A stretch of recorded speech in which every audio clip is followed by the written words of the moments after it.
नमस्कार। मैं डॉक्टर विशाल Dutta, assistant professor zoology का हूँ, गवर्नमेंट डिग्री कॉलेज रुद्रप्रयाग। आज मैं आपको हैचरी मैनेजमेंट के बारे में बताऊँगा। मछलियों में हैचरी मैनेजमेंट बहुत ही इम्पोर्टेंट फैक्टर होता है, जिसमें कि जो मछली का जो बच्चा होता है उसका उत्पादन किया जाता है। तो आज मैं आपको हैचरी मैनेजमेंट के बारे में एक लेक्चर देता हूँ। देखिए, मछलियों में ब्रीडिंग दो प्रकार से होती है। एक होती है नेचुरल ब्रीडिंग और एक होती है इंड्यूस ब्रीडिंग। नेचुरल ब्रीडिंग जो होती है वो मछली नेचुरल करती है, मतलब नदियों में वगैरह अपने आप ही मछली अंडे देती है और अपने आप मतलब सेल्फ ब्रीडिंग करती है। दूसरी हम कहते हैं इंड्यूस ब्रीडिंग। इंड्यूस ब्रीडिंग में क्या होता है कि मछलियों में इंड्यूस ब्रीडिंग एक ऐसी तकनीकी है जिसमें कि कृत्रिम निषेचन यानी कि आर्टिफिशियल तौर पे किया जाता है। इसमें क्या होता है कि इसमें मछली के अंडे और शुक्राणु को आर्टिफिशियल मेथड से निकाल कर उनका निषेचन किया जाता है और फिर बाद में उनको मछलियों की अलग एक हैचरी, एक सेटअप होता है, वहाँ उसको किया जाता है। इसमें क्या होता है, ये विधि विशेष रूप से उन मछलियों के लिए है जिनको कि आप एक अपने तालाब में जैसे मतलब कैद करके रखते हैं। मतलब एक खास कोई कंटेनर बड़ा कंटेनर हो गया, हापा जिसे हम हापा कहते हैं, उसमें उसको रखकर वहाँ उसको ब्रीडिंग कराई जाती है।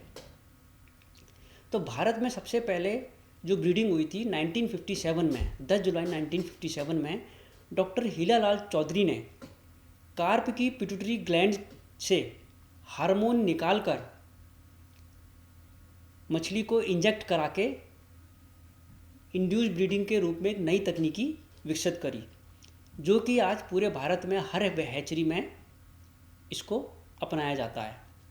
अब इंड्यूस ब्रीडिंग काम कैसे करती है?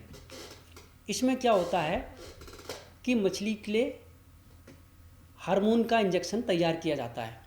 तो इसमें क्या होता है कि जो मछली का पिट्यूटरी ग्लैंड होता है, पिट्यूटरी ग्लैंड को निकाल कर उसका एक एक्सट्रैक्ट अर्क तैयार किया जाता है, जिसको कि इंजेक्शन द्वारा मछलियों को लगाया जाता है, जिससे कि मछली अंडे देती है और नर मछली शुक्राणु उत्पन्न करती है, जिससे कि आगे ब्रीडिंग में हेल्प करे।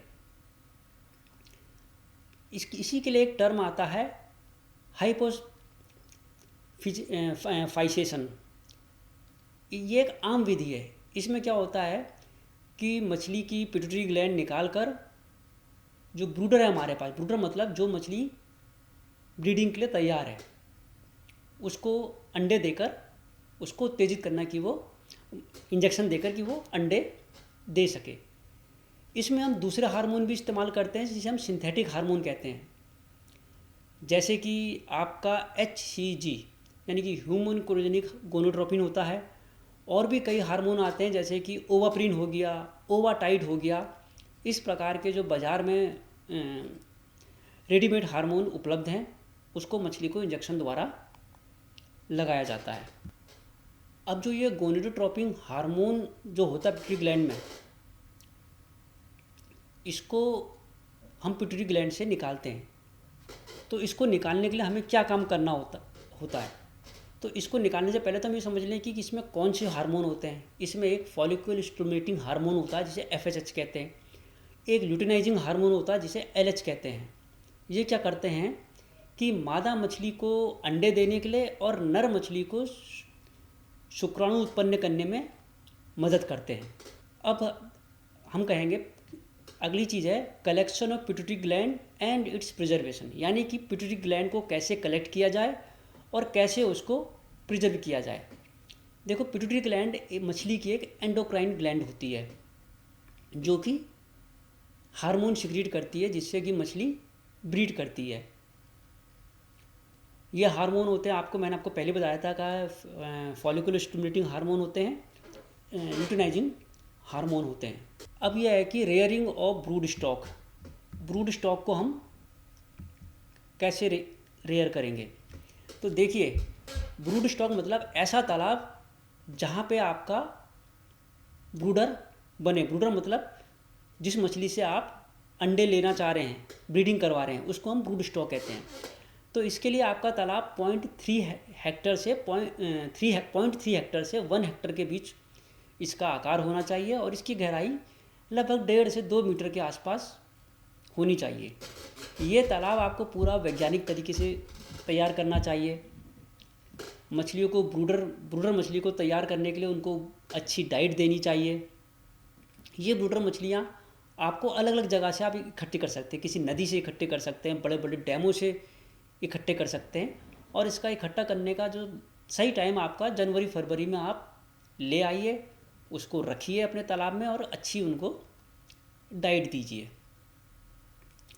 नॉर्मली जो मछलियाँ होती है वो आपकी 2 से 4 किलो के आसपास की ब्रूडर मछली होती है, जो कि अंडे देने के लिए तैयार होती है। और नॉर्मल मछली अब औसत अगर हम देखा जाए तो 1.5-2 किलो तक की वो मछली होती है। और इनको जो होता है, इनके मछली के वज़न के 1 से 2% की दर से उनको फीड देना चाहिए।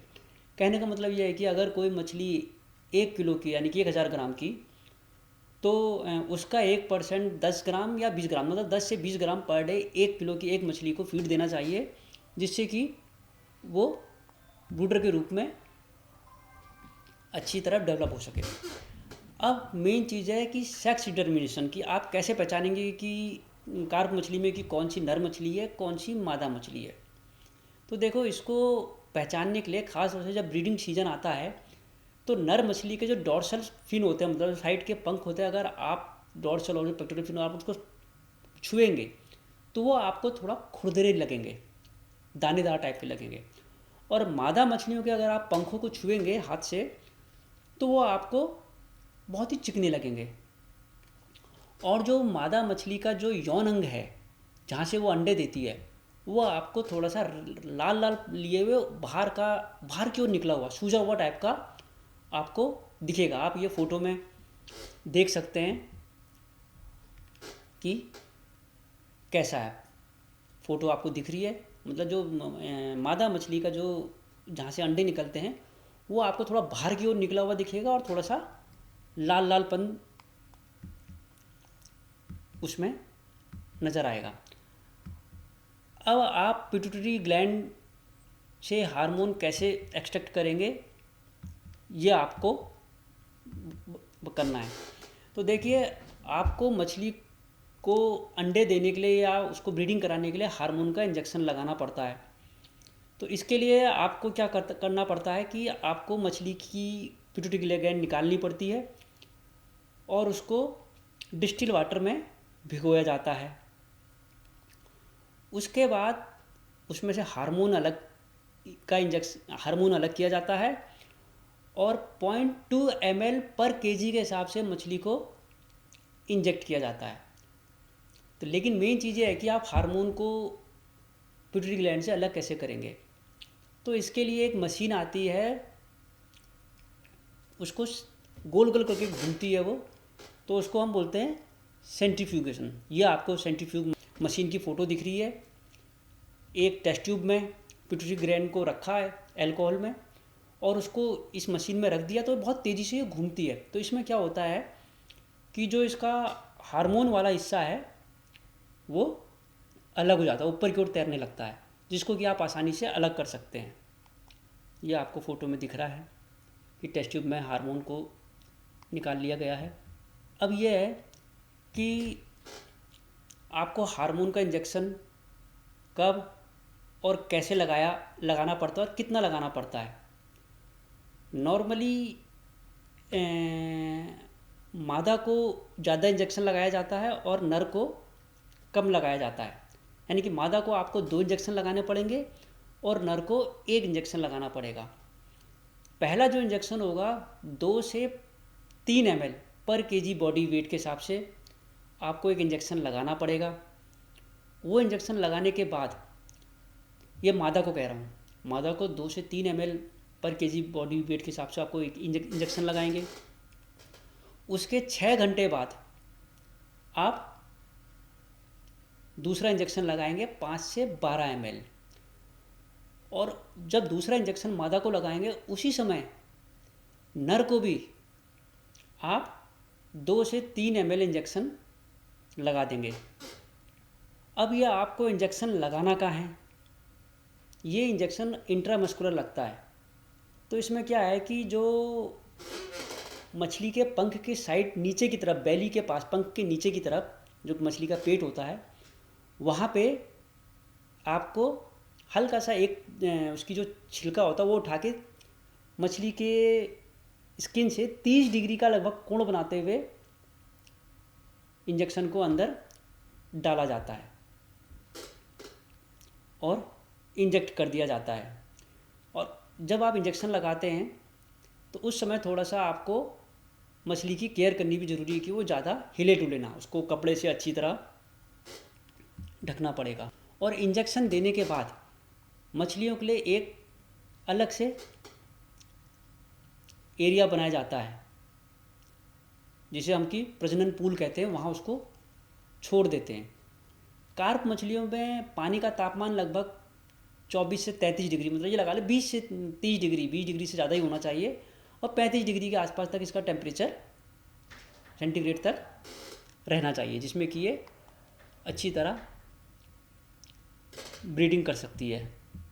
अब आपका आता है कि प्रजनन पूल में स्पॉनिंग कैसे करती है। नॉर्मली इंजेक्शन लगाने के 3 से 6 घंटे के अंदर ये मछली अंडे दे देती है। तो इसमें क्या होता है कि आप देखेंगे कि जो नर मछली होती है वो मादा मछली का पीछा करती है, पीछे पीछे दौड़ती है, और मादा मछली तेज़ी से हिलते हुए तुरंत अंडे रिलीज़ करती है, और उसी के पीछे नर मछली भी पीछे छोड़ते हुए अपने शुक्राणु उन अंडों के साथ साथ छोड़ता है, जिसको कि हम मिल्ट बोलते हैं। तो उस दौरान ये इसकी एक ब्रीडिंग प्रक्रिया शुरू हो गई है।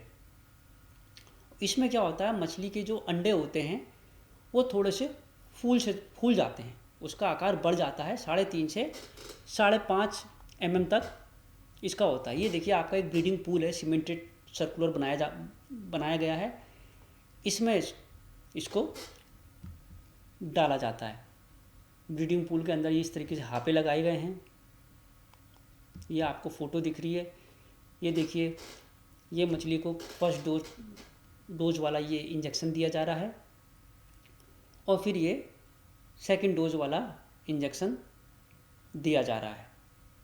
फिर ये मेल मछली को देखो कि इनको एक ही डोज दी जाती है, फीमेल मछली को 2 डोज दी जा रही है, और मेल मछली को 1 डोज दी गई है। उसके बाद आपको ये देखो कि स्पॉनिंग ब्रीडिंग पूल, यानी कि ये देखो ब्रीडिंग पूल में देखो कि ये मादा मछली आगे है और पीछे पीछे नर मछली दौड़ रही है। और दूसरी फ़ोटो में देखो, ये इसमें फ़ोटो में दिख रहा है कि थोड़ा सा पानी यहाँ पे हिल रहा है, पे वो अंडे दे रही है।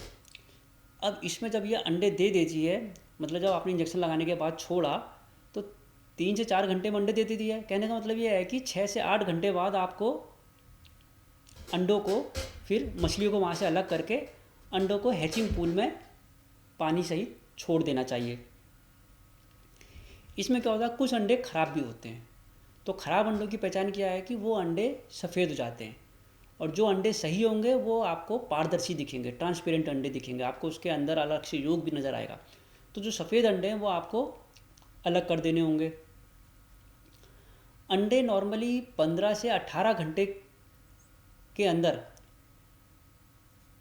उनसे लगभग बच्चे बाहर निकलने दिख जाते हैं कि बच्चे बाहर निकलने शुरू हो गए हैं, मतलब उसके अंदर बच्चा बनना शुरू जाता है। और 16 से 18 घंटे के अंदर वो अपना जो उसकी बाहर की झिल्ली होती है अंडे की, वो तोड़ के मछली का बच्चा आपको बाहर की ओर दिखने लगता है, जो कि 4 से 5 mm तक हो जाता है। और इस दौरान ये कोई फीड नहीं खाता, क्योंकि इसके अंदर योग होता है, उसी को अपने खाने के रूप में लेता है। और 72 घंटे बाद ये स्पॉन के रूप में कन्वर्ट हो जाता है, मतलब एक छोटा सा उसका साइज़ बढ़ जाता है, जिसको कि हम स्पॉन कहते हैं। ये आपको फ़ोटो दिख रही है हैचिंग पूल की, जिसमें कि अंडे सर्कुलर वे में घूम रहे हैं। इस फ़ोटो में आपको अगर आप गौर से देखेंगे तो इसमें मछलियों के अंडे पानी में ऊपर ऊपर तैरते हुए दिख रहे हैं। हल्का हल्का ट्रांसपेरेंट लेयर आपको दिख रही होगी अंडों की। लाखों की संख्या में इसमें अंडे होते हैं। नॉर्मली अगर कार्प, हर मछली अलग अलग संख्या में अंडे देती है। जैसे अगर हम कार्प मछलियों की बात करें, चाहे इंडियन कार्प हो या विदेशी कार्प हो, लगभग 1.5 से 2 लाख 2.5 लाख तक अंडे देती है। ये आपको देखो मछली के अंडों की माइक्रोस्कोप से फ़ोटो दिखाई गई है। मछली के अंडे लगभग हल्के से वाइटिश टाइप के दिखते हैं, मतलब बहुत हल्के कलर के। जैसा कलर आपको दिख रहा है वैसे ही दिख रहे होंगे, ट्रांसपेरेंट। उसके अंदर आपको एक योक टाइप का नज़र आएगा। और उसके बाद जब ये अंडे से बच्चे थोड़े से बाहर निकल जाते हैं तो आपको ये देखो पेटी डिश में दिखा रखा है कि ये इस प्रकार से दिखते हैं। ये आपको अंडे की 16 से 18 घंटे बाद की फ़ोटो है, जबकि अंडे के अंदर आपको मछली का स्ट्रक्चर टाइप का दिख रहा है कि कुछ हिलते हुए आपको नज़र आएगा। अगर कोई देखेंगे 15 से 16 घंटे बाद आपको इस टाइप का दिखेगा कि मतलब मछली का बच्चा बनना शुरू हो गया है। तो इसको हम पिचिंग मूवमेंट ऑफ एम्ब्रियो बोलते हैं। हाँ, फिर आपको मूवमेंट एंड लोकोमोशन, यानी कि अंडों के अंदर आपको कैसा इसका मूवमेंट है वो आपको दिखेगा। तो जो जिसे हम नवजात लार्वा कहते हैं, न्यूली हैच्ड लार्वा अंडे से, वो आपको आप बिल्कुल देख सकते हैं अंडे के अंदर हिलता हुआ, वो आपको हिलता हुआ दिखेगा। और अगले 6 घंटे के अंदर ये पानी की सतह पर भी आने लग जाते हैं।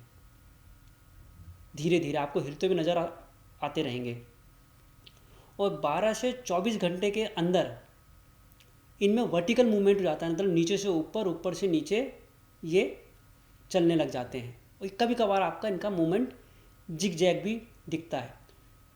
तो शुरुआत में जो होता है इसको हम स्पॉन कहते हैं, जिसमें कि लगातार मूवमेंट होता है। ये मूवमेंट कभी कभार घुमावदार भी के रूप में भी दिखता है। तो आपको इसमें कई प्रकार के इसमें मूवमेंट दिखते हैं। फिर ये बाद में झुंड के रूप में मूवमेंट करने लगते हैं। शुरुआत में अलग अलग करते हैं, बाद में झुंड के रूप में करते हैं। अब मैं आपको बताऊंगा formation of body parts of hatchling, यानी कि मछलियों के जो बॉडी के पार्ट होते हैं वो कैसे धीरे धीरे डेवलप होते हैं। तो जो देखो, जो नए अंडों से जो निकले जो लार्वा होते हैं वो ट्रांसपेरेंट होते हैं, ना उसमें कोई कलर होता है। उसमें आपको 2 उभरी हुई हल्की सी आंखें टाइप को दिखेंगी। थोड़ा सा गौर से देखेंगे तो उनको आपको धड़कता हुआ दिल टाइप का भी नज़र आएगा, क्योंकि पूरी तरह ट्रांसपेरेंट होता है। उसके बाद इसमें कुछ टाइम बाद आपको सर अलग से दिखने लगेगा, कुछ पूंछ भी दिखने लग जाएगी। लगभग 12 घंटे के अंदर इसमें आपको पंख वंख नज़र आने लग जाएंगे अंडों के अंदर। और 24 घंटे के अंदर इसमें बिल्कुल आपको सारे fin, pectoral fin, dorsal fin, ये सब आपको अलग अलग नज़र आएंगे। और 72 घंटे के अंदर इसके चारों तरफ के पंख मछली के ये पूरी तरह डेवलप हो जाएंगे, जो कि इसको यहीं से ये मछली तैरना शुरू कर देती है। ख़ास तौर से 48 घंटे के अंदर इसका जो मुंह वाला हिस्सा है वो पूरी तरह डेवलप हो जाता है। ये देखिए, आपको इसमें 3 मछलियों की अंडों के बाद की जो स्टेज है उसमें फ़ोटो दिख रही है। पहला एक जो 24 घंटे बाद का, जो 1 दिन पुराना है, वो लगभग ट्रांसपेरेंट टाइप को दिख रहा है। उसके शरीर के अंदर के आपको हल्के से पार्ट्स भी नज़र आने लगेंगे अंडे से बाहर निकलने के बाद। 2 दिन बाद आप देखना इसमें इसकी लंबाई बढ़ जाती है, आंखें बिल्कुल क्लियर हो जा रही हैं। और 3 दिन बाद इसके पंख थोड़े से निकलने दिख रहे हैं हिलते हुए। अब है फूड एंड फीडिंग, कि ये खाना खाना कब शुरू करते हैं। जब तक इसके अंदर योग है तब तक तो ये खाना नहीं खाते हैं, लेकिन जब इनके पंख वंख आ जाते हैं और ये तैरना शुरू कर देते हैं, यानी कि लगभग 3 दिन बाद चौथे दिन से फिर ये इनको भोजन दे सकते हैं। भोजन में आप इनको, जैसे मुर्गी का अंडा हो गया, उसका सफ़ेद वाला अंडा हिस्सा फेंट के लिक्विड के रूप में उसको पानी में डाल दिया जाता है। बाकी पानी में कुछ जू प्लैंकटन होते हैं, नेचुरल फूड जिसे कहते हैं, उसे मछली खाती है। अब एक चीज़ इसमें यह है कि factor affecting early and let hatchling, यानी कि अंडों से बच्चे निकलने में कितना टाइम लगता है, तो इसके लिए कौन से कारण जिम्मेदार होते हैं।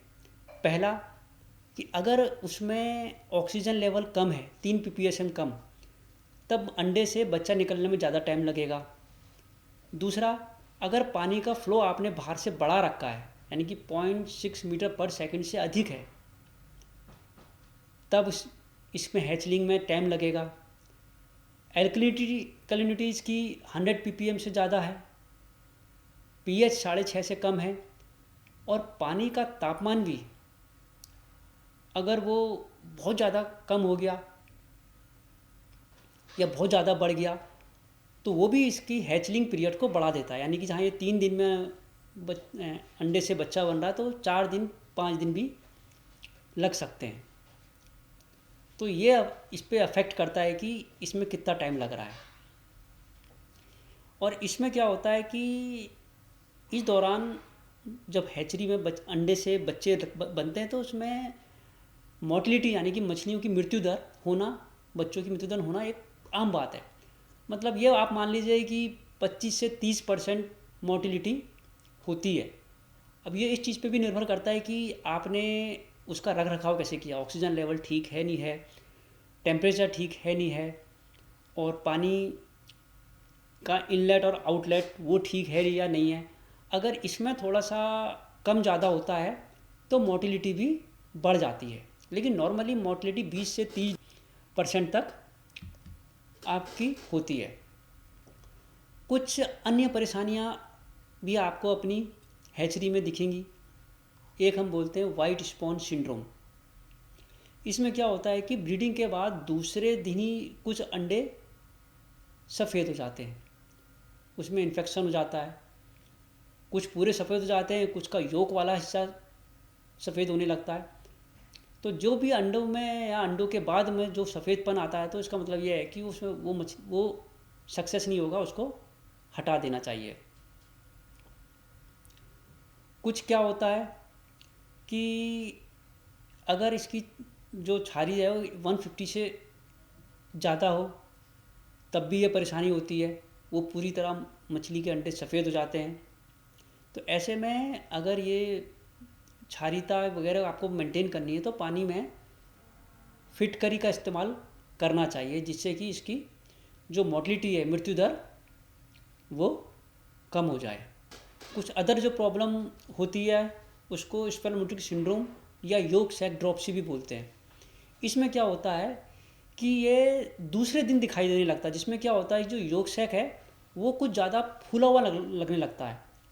अंडा तो नहीं फूला, लेकिन उसका अंदर का योक सैक वो थोड़ा सा फूल जाता है, और जो बाकी का जो हिस्सा है योक सैक के चारों तरफ का हिस्सा वो बिल्कुल पानी जैसा नज़र आने लगता है, बहुत ही ज़्यादा पानी जैसा।